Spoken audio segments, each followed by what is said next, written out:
valendo! Sejam todos muito bem-vindos ao Projeto Chapecó, aqui gravado nos estúdios Ribas de Telecomunicação, nos nossos novos estúdios, novos e suntuosos estúdios com Chapecó ao fundo, coisa mais linda de se ver. Espero que vocês todos tenham gostado, porque nós temos feito o melhor para vocês. Sempre lembrando que o Projeto Chapecó é patrocinado pela Gasfajol, fábrica de joias. Gasfajol, ouro de qualidade.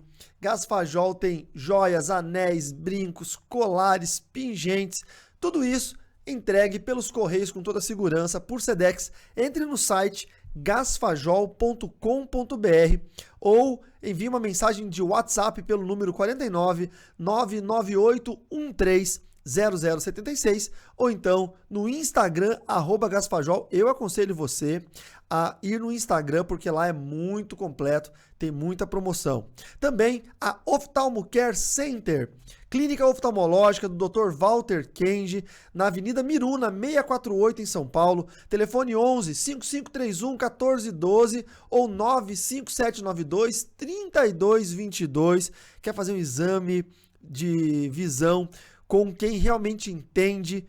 Faça na Oftalmo Care Center, em São Paulo. E aqui em Chapecó, a Clínica Veterinária The Dogs. Cirurgias por videolaparoscopia, recuperação quase que imediata. O pet sai andando da clínica, tem spa pet com ofurô. É realmente muito legal. E a Clínica The Dogs é aqui em Chapecó, na Rua Minas Gerais 460E, no bairro Presidente Médici, do ladinho do centro da cidade, atrás da Codecal. Você que tem seu pet, trate ele com amor e leve na The Dogs. Olha, nós temos hoje um tema muito legal, muito interessante, que é sobre o futuro. Nós vamos falar sobre a esperança do futuro. E por isso eu quero compartilhar com você alguns textos bíblicos, ok? Vamos lá?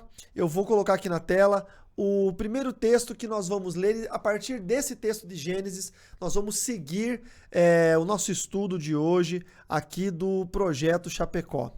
Gênesis capítulo 8, verso 13. Aconteceu no primeiro dia do primeiro mês do ano 601 que as águas que estavam sobre a terra secaram. Então Noé removeu a cobertura da arca e olhou para toda a terra, e eis que o solo estava enxuto. Gênesis capítulo 8, verso 13. É uma visão realmente incrível, né? Porque imagine você, Noé, saindo da arca, depois de um ano de reclusão, um ano preso com sua família ali naquela embarcação, que na verdade muito mais que uma embarcação, aquilo ali era um auxílio de Deus para que eles não morressem, para que a humanidade tivesse a sua perpetuação. E Noé, ele entra na arca. Qual é o paralelo que eu quero fazer? Ele entra na arca com uma memória da humanidade, uma memória de como a terra era. Verde, com árvores, com riachos, com gramas, com pomares, com animais correndo. E agora, depois de um ano, quando ele vê que a terra está seca, que ele abre a porta da arca, ele encontra um mundo devastado. Você consegue imaginar qual era a visão de Noé? Quando ele abriu a porta da arca, de cima de um alto monte, ele conseguiu ver aquela planície, aquele vale muito longo, e ele encontrou ali um mundo devastado. Um mundo destruído pelas águas do dilúvio. Um ano toda a terra debaixo das águas. Um ano que não tinha mais vida terrestre naquele lugar. Todo lugar que era grama estava coberto de um lodo. Os riachos não existiam mais porque a água estava toda barrenta. As árvores morreram. Era uma figura, uma cena apocalíptica. Eu lembro que em 1983 eu morava na cidade de União da Vitória, eu tinha 8 anos de idade, e houve no Paraná, isso, e houve a grande enchente de 83. Nós tínhamos vindo do norte do Paraná com a família, morar ali na cidade onde eu nasci. Meu pai tinha comprado uma casa, montado um mercadinho num bairro mais próximo do Rio Iguaçu, um bairro mais baixo. E essa enchente veio e cobriu a nossa casa. Nossa casa era muito grande, muito alta. Cobriu até o telhado, passou do telhado, alguns metros, 2 metros acima do telhado, a água passou. E eu lembro de quando as águas baixaram, que nós fomos ver se restou alguma coisa daquilo que era nosso. Roupas, mobílias, tudo foi perdido, tudo. E eu lembro, eu com 8 anos de idade, eu lembro da visão que eu tive daquele bairro devastado por uma enchente que durou algumas semanas, né? Não durou um ano inteiro. Devastado, completamente devastado por uma enchente terrível. Imagine você então a visão de Noé naquele dia em que ele saiu da arca no ano 601, a forma com que ele viu, o que ele viu, não é? Quando ele saiu da arca. Vou colocar o versículo bíblico novamente aqui, até porque eu acho muito interessante nós lermos esse versículo. Aconteceu que no primeiro dia do primeiro mês do ano 601, as águas que estavam sobre a terra secaram. Então Noé removeu a cobertura da arca e olhou, e eis que o solo estava enxuto. E agora vem a minha pergunta, tanto pergunta que eu tenho no coração. Qual foi a esperança de Noé? Qual foi a esperança de uma nova vida? Alguém que saiu há 365 dias atrás, saiu de uma terra fértil, profícua, de uma terra boa, embora o homem tinha contaminado com o pecado, mas a terra, o planeta, muito bom, muito próspero. E agora ele olha um planeta Terra devastado, todo ele coberto de um lodo, de uma lama marrom acinzentada, e ele, qual a esperança de reconstruir a Terra? Qual a esperança? A gente vê algumas ilustrações, né, de Noé saindo da arca com os animais, um jardim. Não foi assim. Foi uma cena de guerra. Qual era a esperança? Quando a tua memória recente lembra de como era a vida, e agora a vida é totalmente diferente, destruída. Isso parece muito com esse período que nós estamos passando agora de pandemia mundial, não é? Como que as pessoas que queriam viajar de férias, que talvez nesse mês de junho já estariam viajando, esse ano não vão poder viajar. As pessoas que tinham um emprego perderam o emprego. As pessoas que tinham um padrão de vida diminuíram o padrão. As pessoas que tinham um parente, o parente faleceu com a doença, com o coronavírus. Qual a esperança do futuro? Né? O que nos aponta para frente?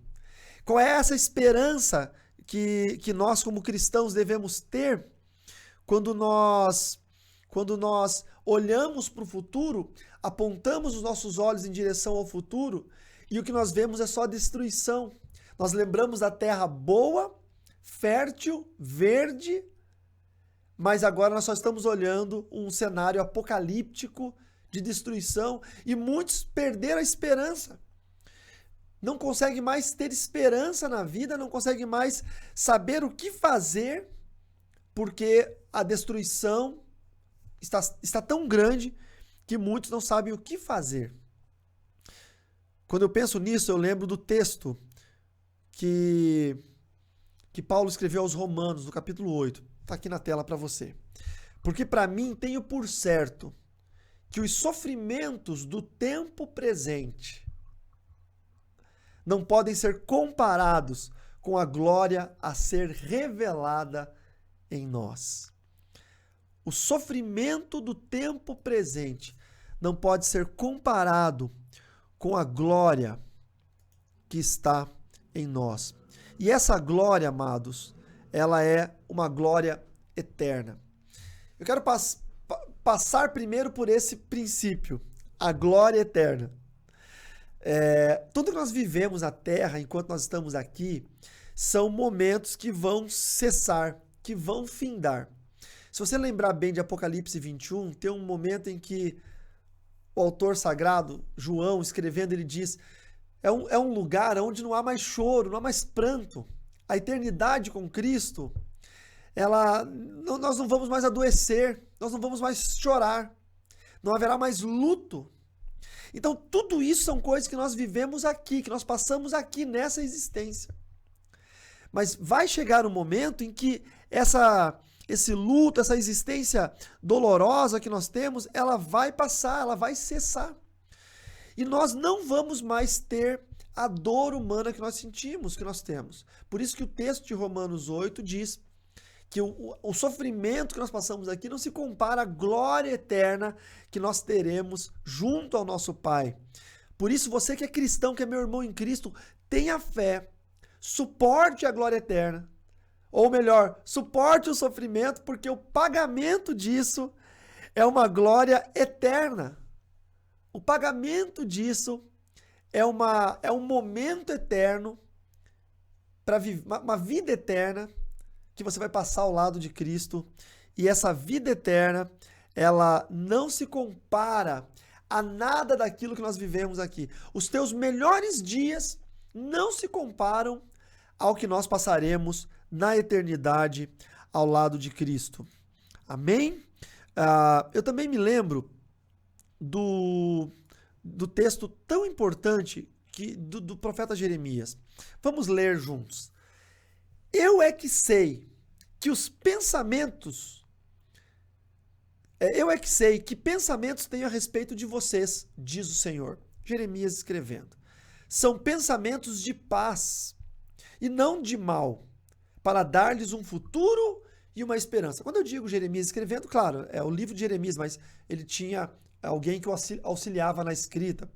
Talvez até Esdras foi o autor do livro de Jeremias. Mas dentro desse compêndio de profecias, revelações e falas do profeta Jeremias, ele relata Deus falando para o povo, dizendo: eu é que sei que pensamentos tenho a respeito de vocês. Deus é que sabe que pensamentos tem ao nosso respeito. E aí ele diz, são pensamentos de paz e não pensamentos de mal, para dar-lhes um futuro e uma esperança.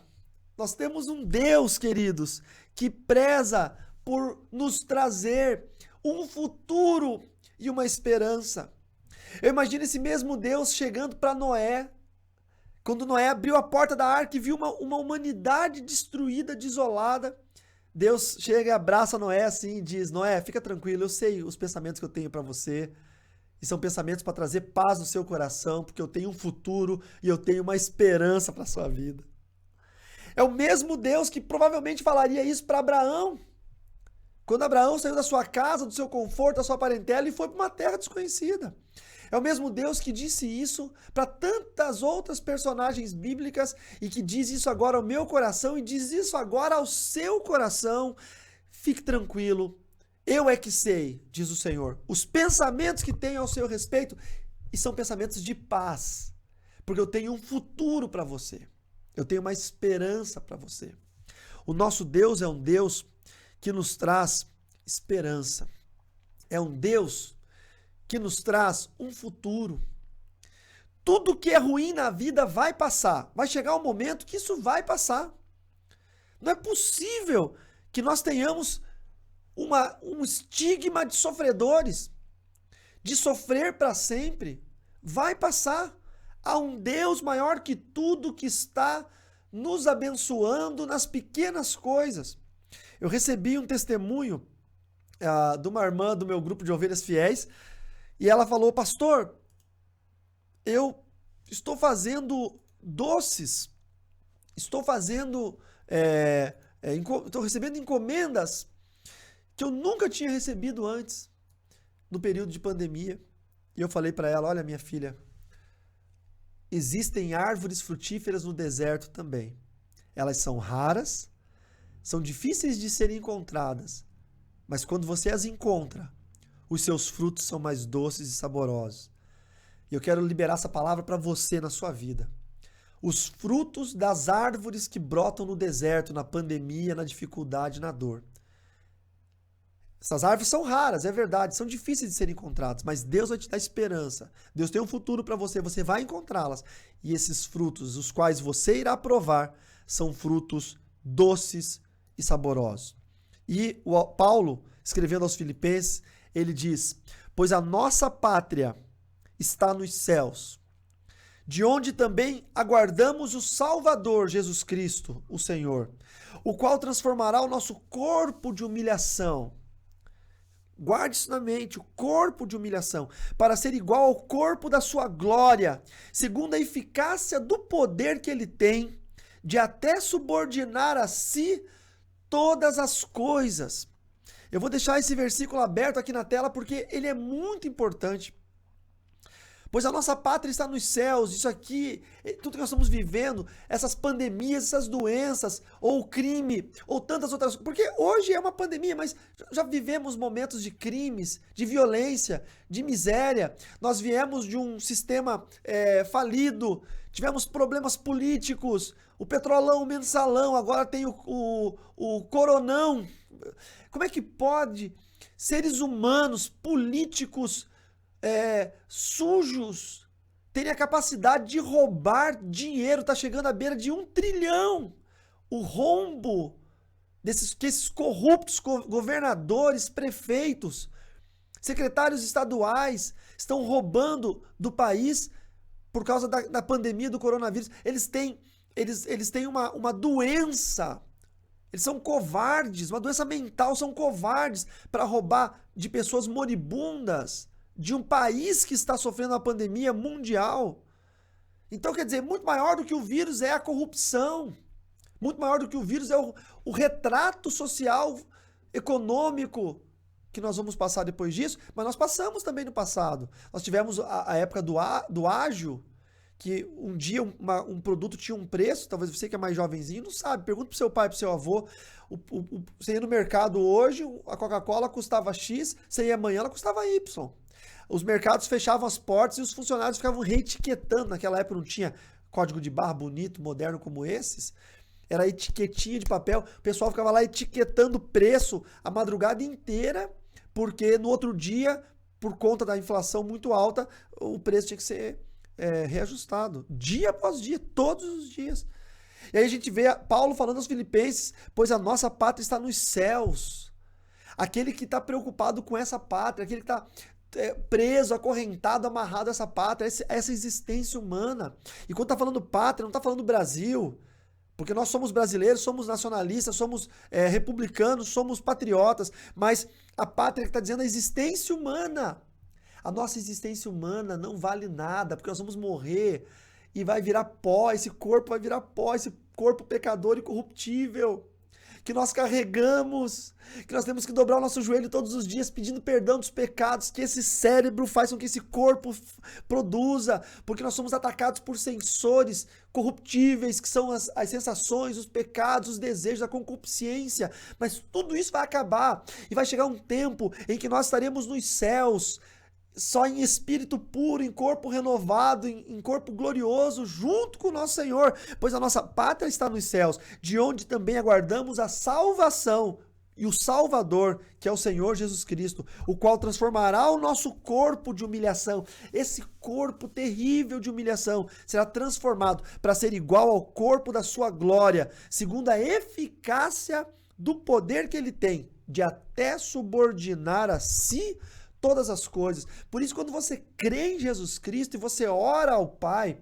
você não tem intermediários, interlocutores, você não precisa de Maria, de Pedro, de José para ser o seu interlocutor a Deus, você ora direto em nome de Jesus. Ele tem o poder, como Deus Todo-Poderoso, de subordinar a si todas as coisas. Não precisa subordinar a mais ninguém, não precisa ter um outro subordinado. A Ele todas as coisas estão subordinadas. Você só precisa orar a Deus em nome de Jesus. Por isso que nós, cristãos, que cremos na presença do Senhor, que cremos na glória eterna e na bondade do Senhor, nós estamos esperando o desfecho de tudo isso e sabemos que sairemos daqui com uma esperança maior. Sairemos daqui com um futuro maior, sairemos daqui com a vitória do Senhor Deus. Eu quero trazer então, de novo, precisamos, o texto de Jeremias, que ele é maravilhoso. Eu é que sei que pensamentos tenho a respeito de vocês, diz o Senhor. São pensamentos de paz e não de mal, para dar-lhes um futuro e uma esperança. Que Deus possa nos dar um futuro e uma esperança. Que Deus possa transformar a nossa história, a nossa vida de glória em glória e possa nos fazer conhecedores da vontade do Senhor, vitoriosos em Cristo Jesus. Se essa palavra falou ao seu coração de forma profunda, de forma abençoadora, então dê o like, por favor. Se você ainda não é inscrito no canal aqui do YouTube, youtube.com/carloribas, se inscreva nesse canal, faz muita diferença pra gente. Também quero te pedir, com todo carinho, que você possa dar o sininho aí, se inscrever, ativar o sininho e também dar o like no vídeo, porque ajuda muito. E se você quiser, mande o link nos grupos aí do WhatsApp, da sua igreja, da sua família, para os seus amigos. Vai valer muito a pena você transmitir a palavra de Deus. Uma outra coisa que eu quero te pedir, aqui no canal tem um novo botão que é para se tornar membro do canal. E aí você ajuda o nosso canal mensalmente com uma pequena quantia e tem algumas vantagens. Tem um grupinho do WhatsApp que você participa com a gente, tem outras vantagens aí, vídeos exclusivos e tudo mais. Então, por favor, se você tiver o desejo e a condição, torne-se membro aqui do canal do YouTube. Eu vou ficar muito grato a Deus pela sua vida. Eu tenho orado diariamente por todos os nossos membros e por todos os nossos mantenedores. Que Deus possa abençoar a sua vida. Que você seja rica e poderosamente abençoado. Em nome do Senhor Jesus. Beijo no coração e até o próximo Projeto Chapecó. Tchau, tchau.